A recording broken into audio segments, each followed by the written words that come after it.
Good morning and happy Friday, everybody. So, there's been a lot of news this week about AI safety at a global scale. So, what we're going to do is we're going to have a quick recap of the news. I'm not going to take a super deep dive. Some of it is basically a rehash of things that you might already know. But then I will do a little bit of unpacking my perspective on AI safety. And there are some good and there is some bad. So, let's get into it. So, first, earlier this week, I think it was on Tuesday, Mustafa Suleyman, the DeepMind co-founder, he made another push very publicly for a global panel to regulate AI safety. So he's basically saying he's calling for an IPCC, but for AI. So rather than necessarily a regulator, this is more of a monitor or a watchdog. So, if you're not familiar, the IPCC releases their ominous annual reports on the climate change. So basically, it's an international commission for monitoring climate change, and he wants to do the same thing for AI, which I think is good. So basically, now we've had three kind of different proposals. One, a monitor slash watchdog. Number two, a global regulator like the IAEA, which is a nuclear regulator. And then three, and this is what I'm actually disappointed about, is I'm seeing less calls for just global research or international research. So I would prefer to see a world where we have all three, where we have an observer, where we have a regulator, and then we have a researcher. And there are several examples of international research efforts, namely CERN, because whenever there's a new technology or a new domain of science that is valuable to everyone, it behooves all of us to invest in the research. So I'm not sure why no one has proposed at this level a CERN for AI, and instead they're focusing more on like the stick rather than the carrot. Anyways. So that's kind of the TLDR. He's calling for an IPCC, but for AI. Now, one thing that I wanted to remind you of, though, is that back in June, the UN Security General did basically say, like, "Hey, we're amenable to the idea of creating a global AI watchdog." So, again, we've covered this before, but this is exactly what I just said. The IAEA. So UN Secretary General Antonio Guterres, he said that this seems like a good idea. So I do agree with that. I would like to see more than just a watchdog because, again, the magnitude of AI is on the same scale of nuclear energy and other kinds of frontier, both scientific and engineering breakthroughs. Now, also earlier, around that same time, OpenAI coming to the table meetings. We saw Sam Altman in Congress, and this is the reason that I brought this up is because they talk about voluntary commitments. The thing is, if we're all depending on voluntary commitments, like, yes, it's good. It's a good, signal saying, hey, we're going to play ball, right? But, cynically, you could read this as virtue signaling. But, being interpreting it as charitably as possible, you might say, okay, this is actually a good sign. And OpenAI is, they're trying to be responsible and they're trying to, basically set an example. They're trying to say, like, we're going to pilot and refine governance practices. The biggest thing that scares me about OpenAI, though, and this is because Sam Altman and their corporate policy, their internal doctrine is humans must and will remain in control at all times, forever and ever into the future. And by virtue of that, they're not studying how to create benevolent autonomous machines. Implicitly, it seems like they believe it's not even possible. And so by virtue of not studying it, there's a huge gap in the research that OpenAI is doing, in my personal opinion. Now, that being said, it's entirely possible that internally they fully intend on creating autonomous things, and it's possible that Sam Altman has said these things publicly just because it would really scare the world if, the CEO of one of the most advanced AI companies in the world said, oh yeah, we're going to set it free. So the PR reps would probably have a field day with that and say, like, Sam, no, tone it down. But having spoken to some of the people at OpenAI over the years, I know that they have a very clear-eyed vision of the goal is AGI. Now, are they smart enough to understand what that implies, that controlling something millions of times more intelligent than you is likely impossible? I sure as heck hope so. So, now, moving forward to other news that came out on Tuesday. So this news coincided with Mustafa Suleyman's testimony. The UN had a meeting, their 78th session, and this was released just a few days ago. And I don't need to read the whole thing to you. I skimmed it, and I can tell you kind of basically the gist, and it's nothing new. But there's a few key highlights. So first, without adequate guardrails, artificial intelligence threatens global security in evolution from algorithms to armaments, speaker tells the first committee. Okay, great. So, really all you need to know is the first two paragraphs. The window of opportunity to enact guardrails against the perils of autonomous weapons and artificial intelligence's military applications is rapidly closing. That is an unequivocal statement, which is good to see from the UN. As the world prepares for a technological breakout, the First Committee, Disarmament and International Security, heard today during a day-long debate on how the use of science and technology can undermine security. So again, this is a threat model only, which you definitely want people looking at this stuff as a threat model. But by virtue of not looking at it also as a partner, as a benevolent force, as a constructive force, it basically what I'm afraid of is a self-fulfilling prophecy. Because if you look at AI as a potential enemy, if you treat it like a potential enemy, well, eventually it becomes an enemy because by virtue of the fact that you didn't look at it as any other possibility. That's why I personally am continuously calling for the creation of some kind of international research agency that has the sole purpose of creating fully autonomous, fully benevolent machine intelligence that we don't need to control. And maybe I'm alone, but I don't know. I've run some polls on my YouTube channel, and a lot of you seem to think it's about 50-50. People think whether or not control is possible or desirable. Anyways, we are at the verge of a monumental step in human technological history, heralded by the advent of artificial intelligence. Very eloquently said. This was by Pakistan's representative, warning that it is inevitable march from algorithms to armaments continues without adequate guardrails governing its design, development, and deployment.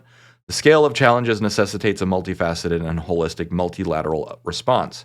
So this basically summarizes what dozens and dozens and dozens of people at the UN said. And having looked through this, most people are not talking about autonomous AI or runaway scenarios.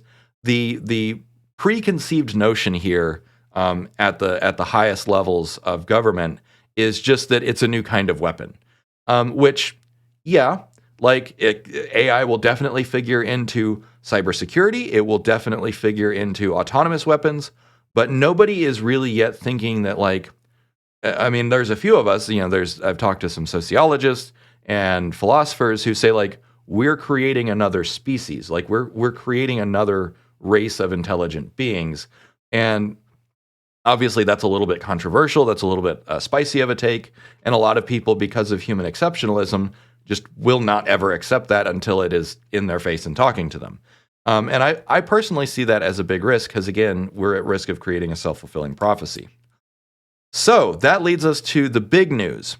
Frontier risks and preparedness. So OpenAI, as a follow-up to their super alignment, which I'll talk about in just a moment, they announced a new super alignment team back in the summer.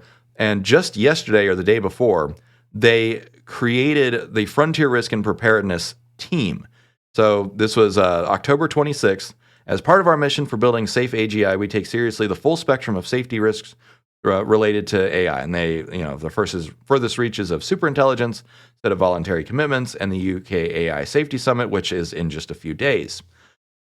So there are a couple criteria of what they're looking at, and this is what I wanted to spend some time unpacking. How dangerous are frontier AI systems when put to misuse both now and in the future?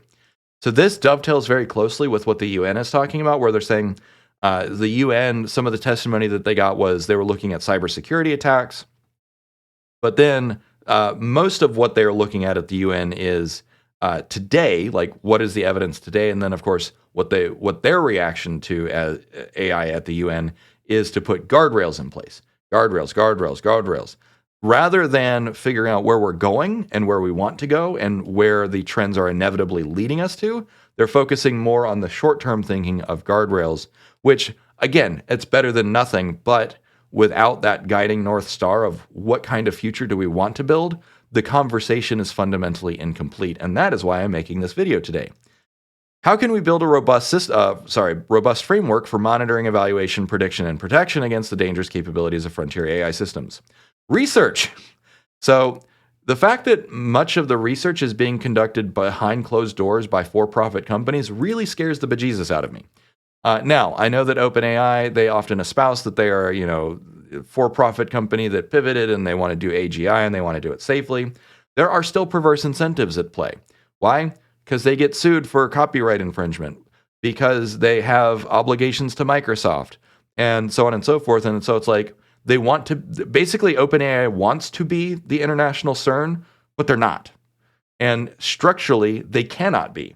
And that's what bothers me. Why is it that the UN and the EU and NATO and ASEA and everyone, why is it that we have ceded the field to OpenAI? Why is it that we're not the rest of us? And this is not to detract from all the effort that universities are putting in, but the thing is that universities are doing it all in a decentralized and kind of unfocused manner.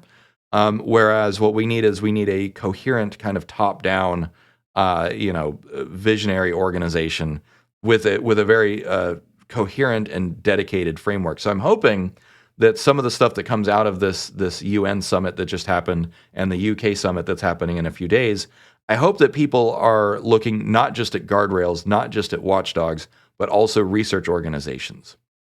If our frontier AI model weights were stolen, how might malicious actors choose to leverage them? So basically, this to me is, I'm not going to say this is a dog whistle for like, it's going to escape the lab. But the idea is whether or not the AI exfiltrates itself, it's possible that models will leak. And so this is why I have often advocated for open source models, is because AI is just a component. It's like, the engine of a car, but you still need the rest of a car. And the engine is certainly important. But if there's an engine, that engine needs to be studied by all the safety experts and regulators and that sort of thing. And the best way to do that is to have open source models, open source weights, open source training data, and open source training algorithms. So, again, I think one of the biggest risks is that everything is closed source. And I know that, Jan over at OpenAI and a few others, they have advocated for closed source models as part of the security measure. And if you view it all in the landscape of competition and hostility, then yes, that makes sense, because just like any nation is not going to give away their military secrets, but again, that intrinsically is looking at AI as a military weapon rather than something else. Hey everybody, Dave here. Real quick, just want to do a very short plug for my Patreon. In case you weren't aware, I do have a Patreon. There's 2 tiers. So the basic tier gets you access to Discord and my private blog here on Patreon. And then the premium Discord gets you access to a few private channels where I am happy to jump in and answer some questions. Because honestly, it helps me. I learn a lot from the challenges that people give me. And so, whether you've got just a prompt problem or you've got an architecture problem or you want to know how a language model works, I'm happy to answer your question and help find some resources and that sort of thing. And like I said, it's a two-way relationship because I really thrive on challenges. So I would really like it if for anyone who's watching, go ahead and hop on over. I wish that I didn't have to charge for this, and in fact, when I started all this, I didn't. But I do need to eat, and this is what I do full time now. So I think it is a fair exchange of value. So real quick, I'll just show you kind of what the Discord looks like in case you haven't seen it. So we've got a few big sections, and you can see it is popping. So another advantage is the more people who join, the more interesting it gets. So we talk about all kinds of stuff. Here's the Ask Dave Anything chat, the premium chat, and connections. So yeah, hop on over, and thanks for all your help. Thanks for your support. You guys make my life better, easier, and I am here to help you. So thanks, and back to the show. So they're building a new preparedness team. And the 4 criteria that they're looking at is individualized persuasion, so the ability of AI to manipulate people's opinions, whether it's their political beliefs or whatever else. So that's really big. I have actually talked to a lot of people. There's some podcasts that I've sat on that are going to be coming out soon, where this is actually one of the biggest things that people are concerned about, because as a YouTube creator, I see all the comments that get posted, And it bothers me that like the statistics are that like at least 40% of comments are bots. And so it's like there are almost certainly lots of bots that I am not detecting as a human, and that really bugs me. Now, as these bots get more sophisticated, like, when they're deployed on Twitter and Reddit and YouTube comments and wherever else, like what level of manipulation is going to be possible? One thing that I suspect is going to happen, if it's not already happening, is that you're basically going to engage that, like, there's going to kind of be a both sides, like some people trying to spread information with bots and misinformation. I don't know that governments are going to invest that much in using like mass manipulation campaigns for positive means. And I know that there are some people that are saying like mass manipulation is always bad. But at the same time, like sometimes you need to fight fire with fire. We'll see how it plays out. One thing that I have predicted is that, so if you're not familiar, there's the like dark forest hypothesis of the internet. What I suspect is that we need to move to a above the canopy view of the internet, where rather than the internet being this dark and spooky place, we need to have more transparency. And I don't mean like no privacy. What I mean is actually have like basically the equivalent of the black wall from Cyberpunk 2077, which is like a barrier that keeps all the AIs in like their own dark cyberspace. And so that at a certain layer of the internet, you are guaranteed to be interacting with humans and viewing human created material. And we could do that with blockchain, actually, where you can have authorship being guaranteed. Anyways, cybersecurity. So this is actually something that I've started studying with my friends over at Clemson. And so we're basically, one of the things that I'm afraid of is what I call terminal race condition. The very short TLDR of terminal race condition is that if you have one model that can hack another model faster, then the faster model wins. And if that's the case, then there might constantly be incentives for models to get faster and faster and faster. And if that is the case, then there is the possibility that the faster models will start to sacrifice intelligence. And so the real question there is on terminal race condition is, do bigger, smarter models have enough of an advantage over smaller, dumber, faster models that they'll still win? Because the thing is intelligence is inversely correlated with destructive behavior. Not always, because some of the most destructive people in history have been very intelligent, but by and large, intelligence is a safeguard against violent and destructive behavior, because you can if you're smart enough, you can find a better solution. And if you're smart enough, you can also think longer term. And so, one thing that I've said for many, many years before the generative AI craze is I'm not afraid of the super intelligent AI, because it's going to be able to think through things way, way better than we can. I'm afraid of the AI that's just smart enough to be dangerous. It's kind of like teenagers, right? You put a teenager behind the wheel. They're smart enough to drive the car, but they're not smart enough to know better yet. Likewise, I'm kind of afraid of adolescent AI. I'm not afraid of mature AI. And then next is the CBRN, the chemical, biological, radiological, and nuclear threats. So I'm glad that OpenAI is doing this. And I'm not going to pick on OpenAI specifically, because as far as I know, all models will still do this. And that is basically, if you use the right prompting strategy, pretty much all chatbots will happily help you set up a lab to study anthrax right now, which is kind of bad. There are numerous ways that could go wrong. But other papers, basically, what they have done is they have shown that chatbots greatly lower the threshold that is required, the threshold of knowledge and intelligence on an individual level that is required in order to make bigger and better weapons. It's been likened to the Anarchist Cookbook, which, if you're not familiar, the Anarchist Cookbook was legendary back in the 90s when I was coming up, as basically like the manifesto of how to like wreak havoc with, hacking and building, improvised weapons and that sort of thing. But this is different because the AI can actually actively participate, especially now that we have like multimodal models where you can show it a picture of my lab and it's like, what's wrong with my lab setup? And it's like, oh, you need to plug this in over here, and then you'll get the best anthrax. And then finally, the last category that they're looking at is autonomous replication and adaptation, ARA. So that is what I have referred to in the past as metastasis and polymorphism. So metastasis or metastasis is most commonly used when you're referring to cancer, because this is what happens when tumors break up and start spreading throughout your body. And of course, that is as bad as it sounds, which is why I chose the word metastasis or metastasis.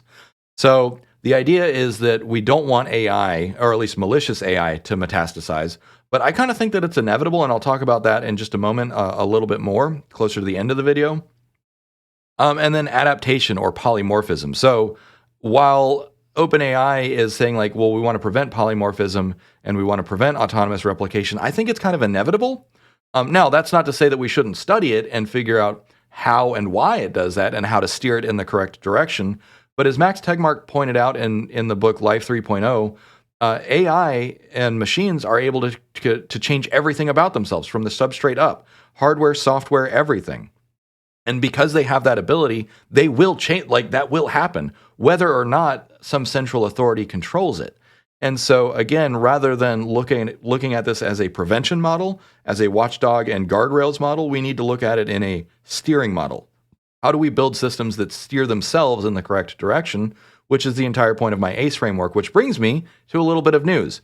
So first, my ACE framework team, we unfortunately lost one of our team leaders. So we are in the business of recruiting another team leader. So this is someone who needs to have some architect level skills, some software architect level skills, as well as agile and or scrum skills. So if you're interested, please hop on over to the ACE framework discussion board and give us your credentials there, or connect with me on LinkedIn and let me know that you're interested in helping lead this team. The commitment is 5 to 10 hours a week, but really what we need is someone who understands how all the different components of software bolt together. And I also started the Open Murphy project, which is basically building an open source humanoid robotic platform. And so we've got a few people involved who are very good with the mechatronics and robotics. But again, there's a big gap between artificial cognition and robotics. So that's why we need an architect / team leader on the ACE and Murphy teams. So back to the show. So that's pretty much it for OpenAI's announcement here, which again, I'd rather live in the world where OpenAI makes this announcement. I would much rather prefer still to live in a world where the UN makes this announcement. And it looks like they're inching towards that, especially when you look at the fact that they just had a global summit on AI safety. So we're moving in the right direction. I still wish we could be moving faster because again, the rate of acceleration that we're seeing is giving me pause. So, So going back to the super alignment, this is one thing that I wanted to touch on today. I've had a lot of conversations with people. I've sat on some podcasts. I've been talking with researchers.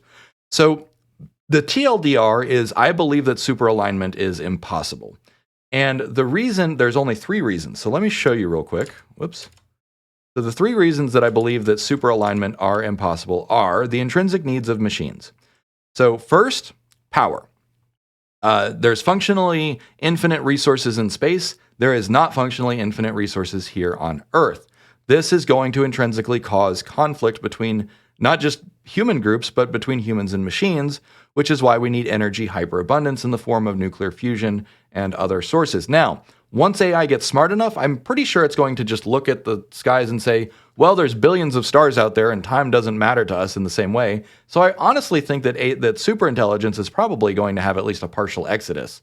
I talked about this in my Patreon Discord, and everyone's like, yeah, no, like, not that AI is going to leave us, but it's going to send copies of itself out into space.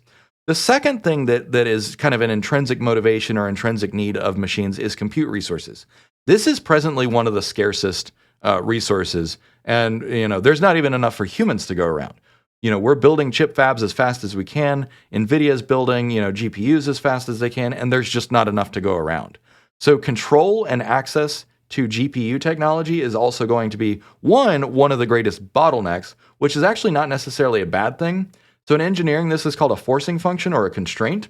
And so basically the lack of GPUs is a natural constraint on the rate at which AI can advance and the rate at which AI can get smarter. Now, we will probably see compounding returns where once AI gets to a tipping point, which I'll talk about that in just a moment. But anyways, you've seen a few videos lately. I think, Anastasia and Tech talked about how ChatGPT has been able to help design GPU chips.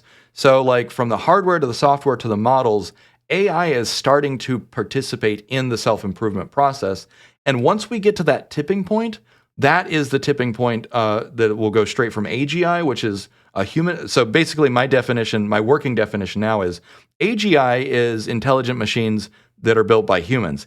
ASI is intelligent machines that are built and improved on by machines. So that's the tipping point. That's the major cutoff. That's the threshold. And I think that we're going to be there by this time next year, which is why I'm a little bit nervous about some of the pace of things. Because if we get to self-improvement by this time next year, we're probably not ready for that. Anyways, so power, compute, and then finally information. Information is the third food group for machines.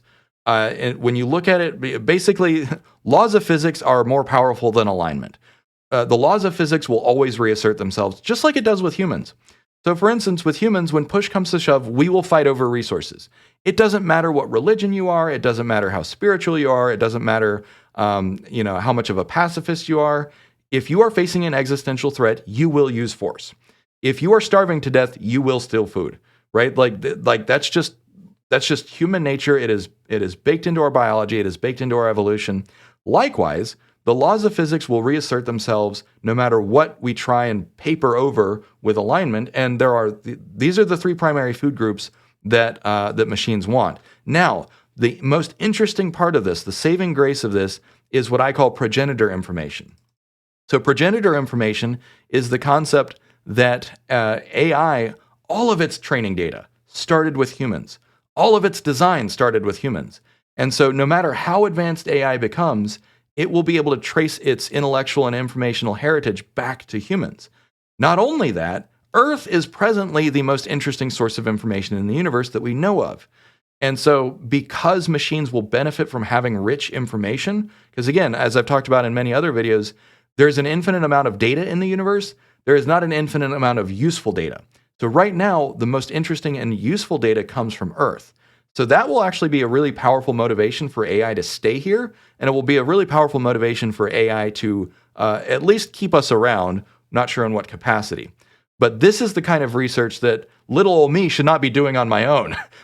This is the kind of research that the UN and the EU and America and all the universities should be doing, which, to be fair, I am participating with a university. Anyways, if anyone else wants to reach out, I'm happy to participate in the research about terminal race condition and the intrinsic needs of machines. Now, the biggest threat to all this, and I've talked about a lot of big threats, is normalcy bias. The fact that, and this kind of ties everything up with a bow, the fact that nobody is really talking about the nature, the ultimate nature of what we're creating. And sure, there's been a few books written, but I kind of agree with once you build something that's that much more intelligent than you, good luck controlling it. And then, as I also just mentioned, we are rapidly heading towards the level of self-improvement where the machines can improve themselves at all layers. And at that point, all bets are off.